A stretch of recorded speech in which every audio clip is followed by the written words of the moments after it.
I didn't kill anybody. That fucking Bill is a fucking lying son of a bitch. William fucking Bill. He is the son of a bitch. He killed Please him. help me. There's a bomb attached to my neck. It's going to go off. Please get it off me. Please help me. Please.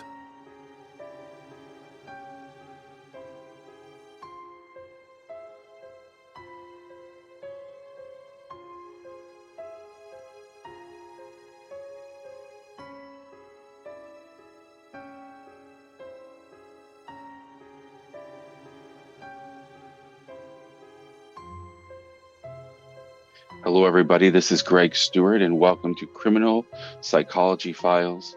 Today's episode focuses on Twisted Genius, the mind behind the pizza bomber.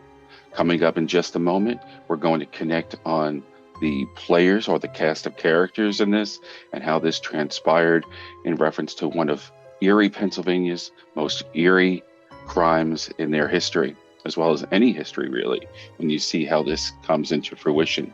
But before we do that, if you can, please subscribe, like, and share. And now on with the story.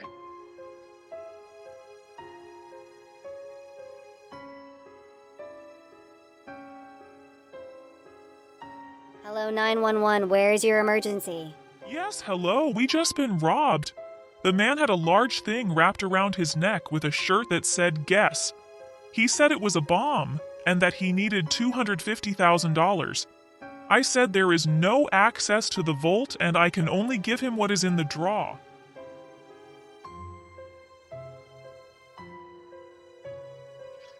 Erie, Pennsylvania, August 28, 2003, a man by the name of Brian Wells enters the PNC Bank. And as he enters, he has this white t-shirt on with the words guess written across the shirt.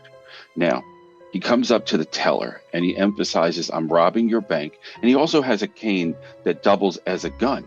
So he goes, I'm robbing your bank and I need $250,000 to come out of your safe. The teller emphasizes to him, we don't have access at this time of day to the safe. The main manager that's usually in charge of this is not here. So I don't have access to that. What I can give you is what is in the drawers, which equal out to a little over $8,000. So he said, make it so. So at this point, he's getting ready to leave. Here's the question. He's cool. He's calm. He's collected. For a man that's robbing a bank, for a man that also has a bomb wrapped around his neck. At this point, you don't really hear any jitters in his voice. Now, is this his demeanor? Is this who he is? Or what? Does he have a connection with someone in reference to this robbery? Hard to tell at this point. Now, in reference to the 911 call, you could hear the emotion. You could hear this person, oh my God, we're being robbed. You can hear the emotion in reference to anxiety, nervous, but nothing in Brian Wells. So now Brian is going to leave, gets into his car, and he begins to drive to, I guess, whatever his destination is going to be. We're going to find out where that is in just a moment. But before we do, Brian gets pulled over and is brought out by the police. And the police, he says to the officers, he goes, look, easy does it with me. I have a bomb here. And it was put on me by 3 black men. So he emphasizes 3 black men. There's a bomb on me. He lifts up the shirt gently. They go lift up the shirt gently. They have their guns drawn. And they said, okay, shirt down. They put him in front of the front bumper / radiator area of a police car. And they say, stay right there. They back up a good distance. They go, we're going to call the bomb squad. At this point, Brian, slowly now you can start to hear the voice shift. Please help me. There's a bomb attached to my neck. It's going to go off. Please get it off me. Please help me. Please. Why it didn't shift sooner, but it starts to shift now where you hear this nervous voice coming from him because he's now hearing things and he's starting to wonder if this is going to go off. And he's emphasizing, can you please get this off? I'm hearing things, and you slowly now can hear a chirp. And the chirp slowly begins to get louder.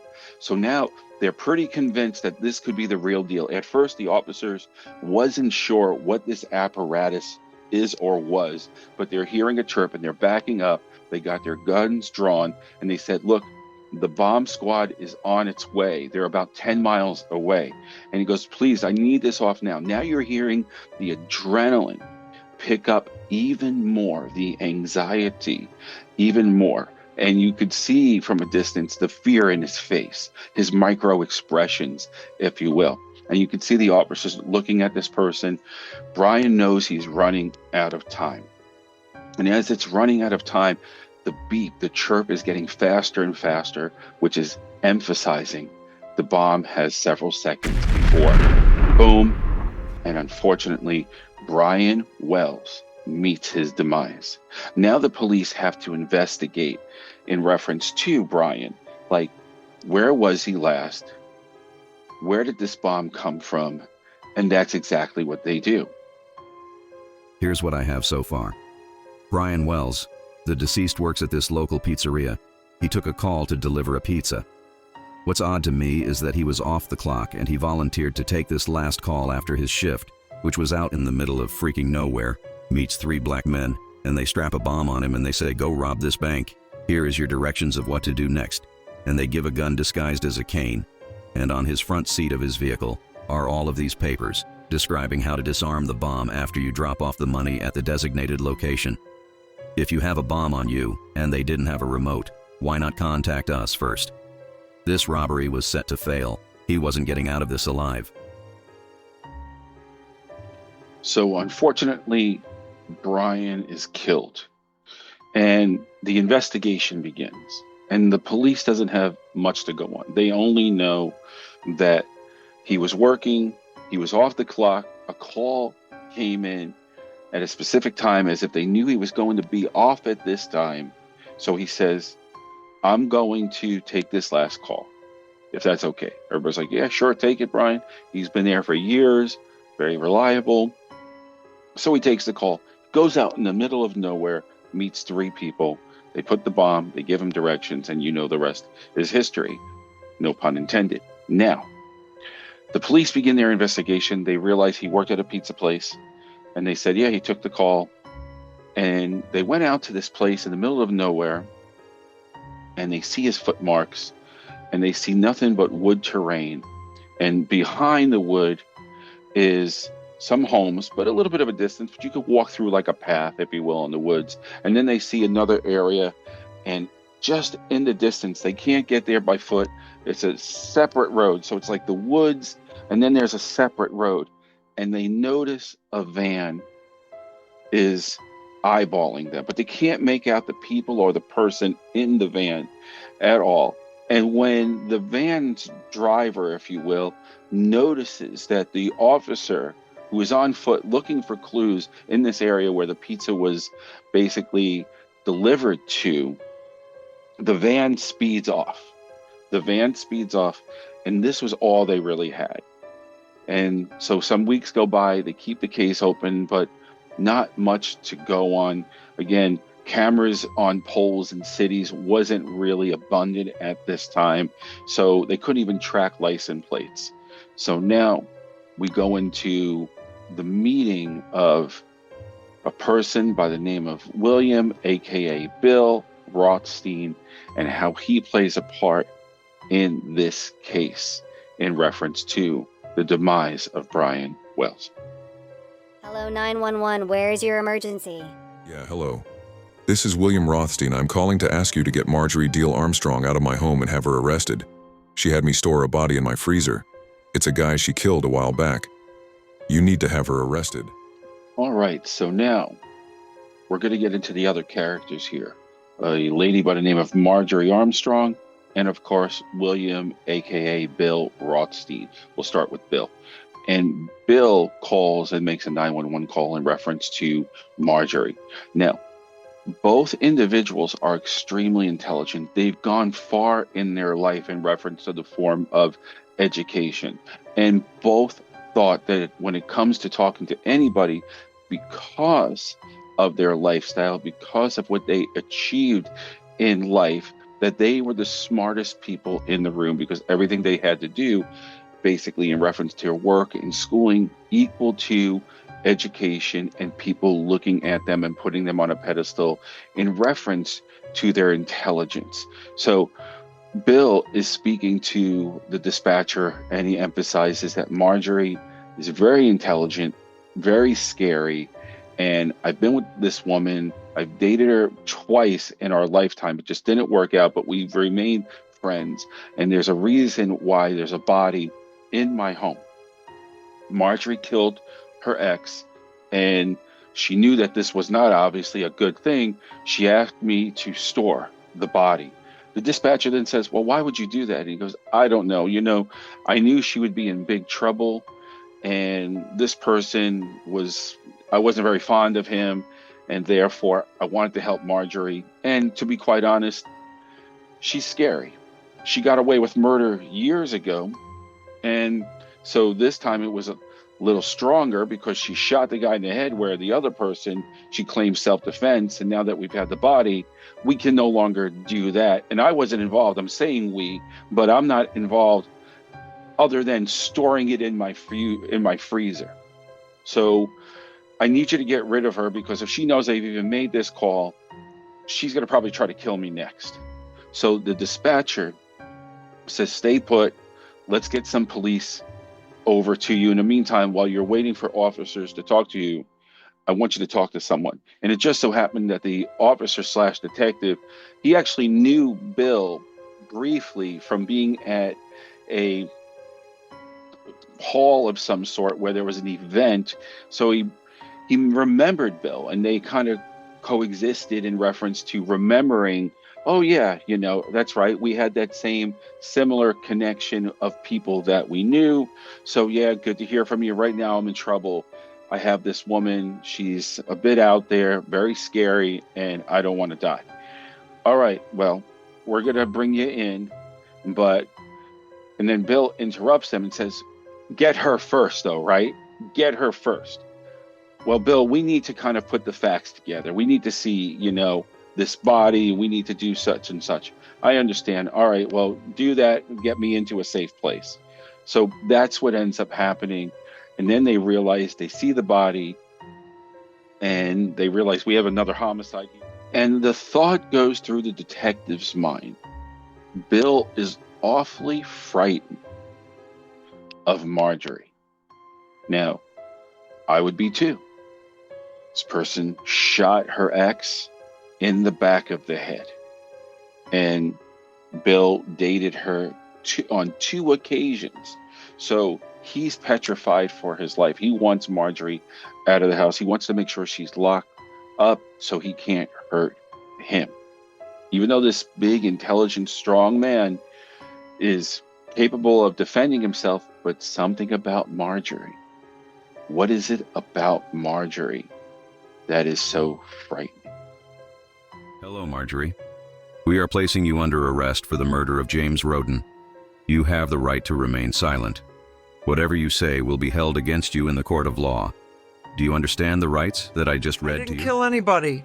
That fucking Bill is a fucking lying son of a bitch. William fucking Bill. He is the son of a bitch. He killed him. You know I have major health issues. I don't have it in me to kill anyone. Bill was always jealous. Ask yourself, why would the body be in his freezer, huh? Huh? This is bullshit. I don't need this.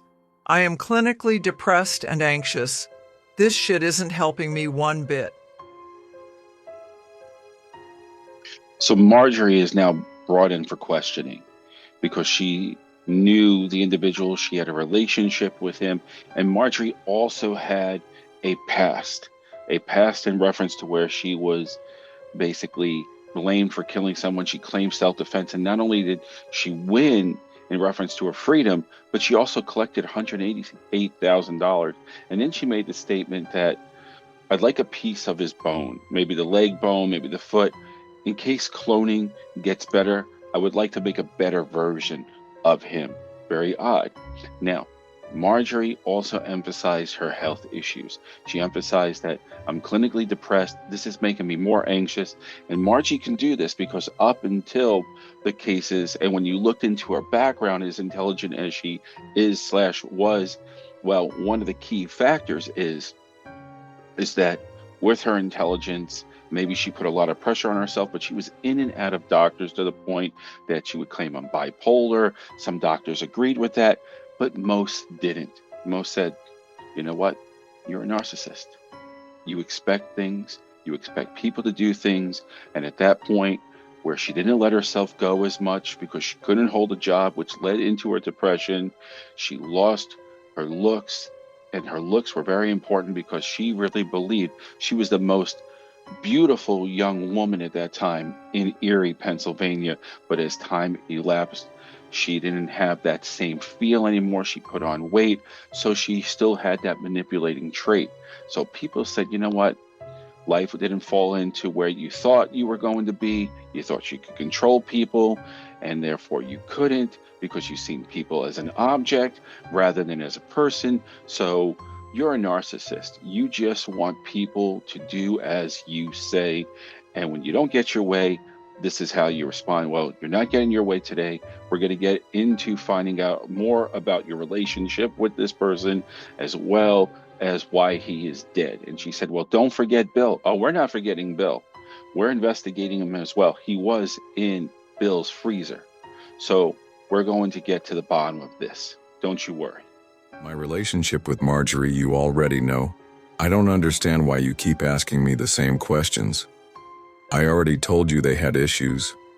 One night they got into an argument. One thing led to another, and she shot him in back of the head. We then proceeded to move him into the freezer, and then a couple of weeks later she said, let's use your wood chipper and chop him up. At this point I had enough, and I called you guys, and guess what? Here we are. You can't get over on me, you understand? I'm the smartest guy in the room, so get it together, okay? At this point, some of these things with the frozen body and what happened recently with the Brian bombing, and then come to find out two other things. One, the guy that worked with Brian at the pizza place, it was supposed to be his delivery. His name is Robert Panetti. He overdosed a week or so after Brian died.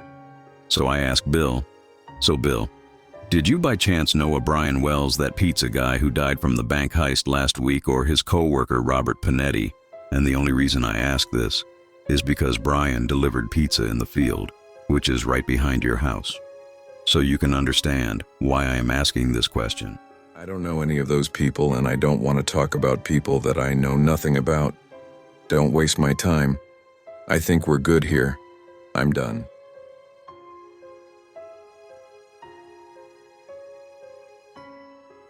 Hello, Kenneth. I am the interviewing officer, so you have some information for me. Yeah. Could you tell you something? Before I was arrested for possession, Marjorie Armstrong and Bill Rothstein are friends of mine. And that Brian Wells thing, we're all friends, and Marjorie told me that she knew Brian and that her and Bill came up with the plan to rob the bank. And Brian obviously didn't expect to die, but Marjorie was the master planner. She needs money, and she ran out of the money she had, and so she planned the robbery. And Bill thought this would be a good plan. Bill and Marjorie written it all down, all the directions and how to follow the plan.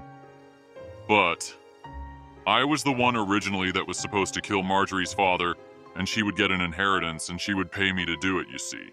But me and Floyd Stockton, we helped set up the device on Brian's neck, and then he was sent to the bank to rob the bank. And then, well, the rest is history.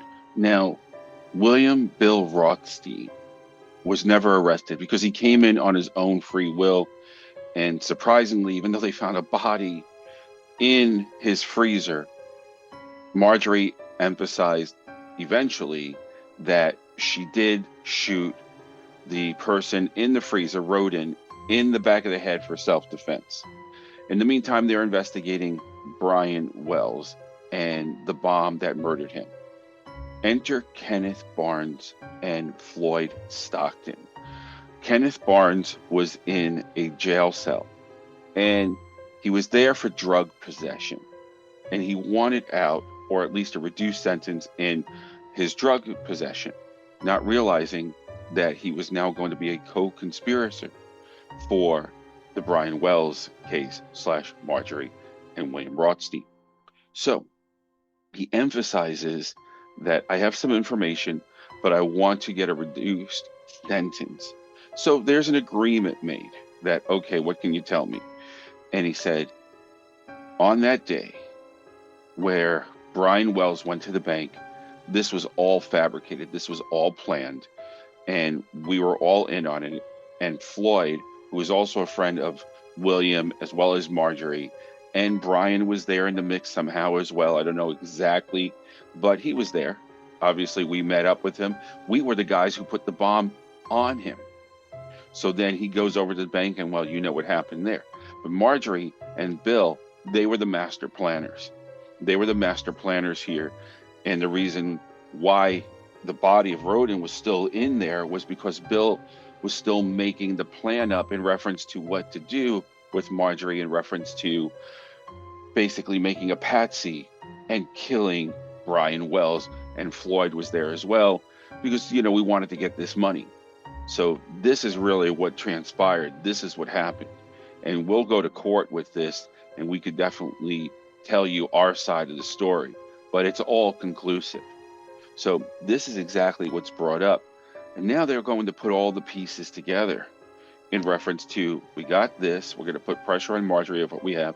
We have these two people that are going to go to court and emphasize their role in it. And just as they're getting ready to put something against William Rothstein, well, he passes away due to cancer. So, but before he passed away, he left in a note, mentioned all the things in reference to Marjorie, Roden, her boyfriend, this, that, or otherwise, has nothing to do with the Brian Wells case.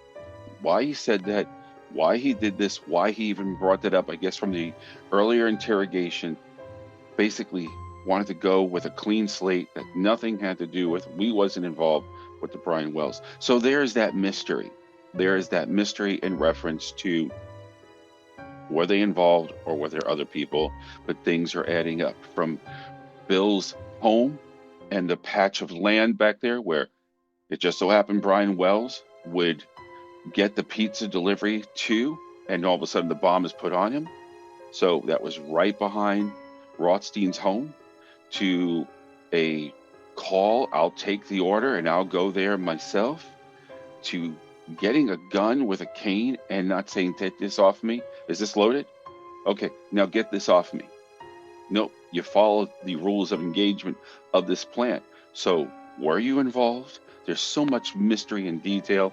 Marjorie still emphasizes that she has nothing to do with this case, that she admits to the killing in reference to her ex-boyfriend, doesn't know anything about her father and a conspiracy with Kenneth or with Stockton, and Bill is gone now. But that's the transformation of this case. That's the things that coexist in reference to the mystery of how this case was said and done. So in conclusion, we have a total manipulation in reference to a hitman, or two, if you count Floyd Stockton, who was also supposed to get some sort of reduced sentence but had a stroke. And then you had Kenneth, William Rothstein, who died, Marjorie, who is taking the brunt of everything in reference to being the person who made this crime come together. And the unfortunate death of Brian Wells was basically, in the end, it was confirmed that this whole thing was a failed bank robbery. It was just, there were players, there were people involved, and they had a structure, but they always planned to kill Brian Wells. He had to die, because if you look at the scavenger hunt of directions of, okay, you're going to go around and you're going to meet and drop the money here, it was almost like a full circle from the bank.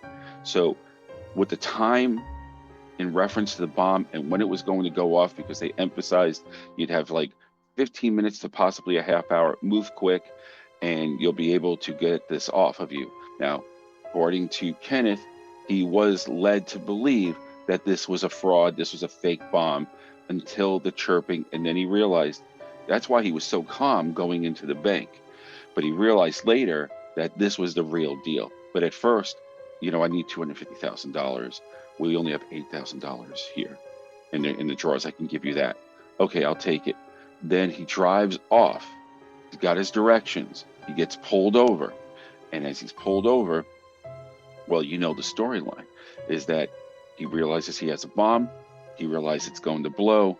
And he realizes at this point he's a dead man. Or does he? Because the storyline was that there were 3 black men that did this to him. 3 black men that did this to him. So you're about to die. The chirping is going off. Why not emphasize, hey, by the way, I know I said this. There's a lady Marjorie. There's a guy Bill. There's a Kenneth. There's a Floyd Stockton. Look into them. Boom. That didn't happen. And that's what creates the mystery of this bank heist gone wrong. Marjorie, personality disorder, her narcissistic ways, her controlling ways on how to get people to buy into this. And there was a lot of people between the people that look up to Bill and Marjorie. Remember, in this world, we like 2 types of people. People that are like us or people that we admire. So they had the power by hanging out with them in the past, being on drugs, and hearing this. Oh, I admire you. So that sounds like a good plan. I think I'll follow along. Well, again, because why would you follow a plan like this? So this was what transpired, and this is the case, and this is how it ends. Before I conclude this, I'm cutting into this video because there is one more part to the puzzle. One individual that we didn't mention yet, and you're going to hear a slight confession in her own words, and her name is Jessica Hoopsick. Okay, and you're going to hear how she actually knew these individuals, from Marjorie to Bill, but mainly to Kenneth. But she knew everyone, and of course the main person she knew was Brian. And she knew Brian well because she was known as a street worker. And so Brian would use her services, and they developed a relationship that went beyond just the call girl relationship. But she seen him as such a nice, wonderful guy that she felt, we need a patsy? I got just the guy. Take a listen to this, and then we're going to finish with the conclusion of all these players and what happened to them today. My name is Jessica. I was a sex worker in Erie, Pennsylvania, and I had known Brian Wells personally. He was a kind, nonviolent, and someone who occasionally paid me for companionship. I was involved in the bank heist. I admit that I was the one who recommended Brian Wells to the conspirators, specifically Kenneth Barnes, as someone who could be manipulated into participating in the robbery. I believed the bomb would be fake. I put a guy who I cared about in that situation. I didn't know they were going to kill him. I have guilt, which has consumed me for years. I wanted to clear Brian's name and take responsibility for my part in the tragedy. I didn't realize I was pregnant from Brian, and I have his child with me today. Marjorie, who now is all these players, I believe, except for maybe Kenneth, is deceased. I think that Stockton had a stroke, but I think he eventually did pass away. So these are the players in reference to the twisted genius, in reference to the pizza bomber. I hope you enjoyed this podcast, and I look forward to connecting with you again on our next podcast. But in the meantime, please once again, subscribe, like, and share. And until next time, thank you for watching Criminal Psychology Files. Have a good day or evening wherever you may be.